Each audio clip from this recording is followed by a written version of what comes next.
Brain injury বলতে যা বোঝায় সেটাই। এবং ব্রেন স্টিম মগজের যে কান্না সেই কান্নার পাশ দিয়ে বুলেটটা বের হয়ে গেছে, কান্ডের ইঞ্জুরি হয়েছে। এখন ওনাকে ঢুকছে আমার ফেরমে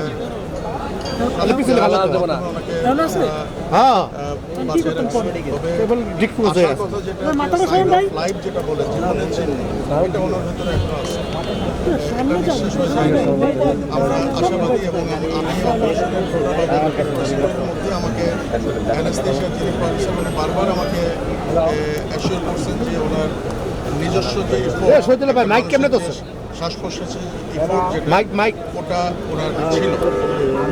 কিন্তু উনি প্রথমে একবার শকে চলে গেছিলেন, আমাদের পার অপারেটিভ উনি একবার শকে চলে গেছেন। এখন আমরা যখন ওনাকে অ্যাম্বুলেন্সে শিফট করবো এই সময় ওনার নাজোফারেন্সিয়াল ব্লিডিং, নাক এবং গলা দিয়ে ব্লিডিং শুরু হয়েছে।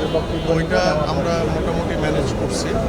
ইএনটি সার্জনরা ফাইনালি ওটা ম্যানেজ করার পরে আমরা ব্লাড দিয়ে সেফলি ওনাকে শিফট করব। আমরা আপনাদের কোনো আশার কথা শোনাতে পাচ্ছি না, তবে উনি এখনো বেঁচে আছেন। বাম দিকে কানের ওপর দিয়ে ঠিক গুলিটা ঢুকছে এবং ডান দিক দিয়ে বের হয়ে গেছে।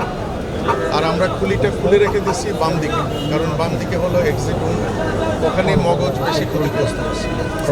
ওইদিকে আমরা খুলিটা খুলে রেখে দিচ্ছি, ডোরার যে ম্যানেজমেন্ট সেগুলো করছি, মগজ থেকে পানি বের করে দিয়ে মগজের চাপ কমায় দেওয়ার যে ব্যবস্থা সেগুলো আমরা করছি।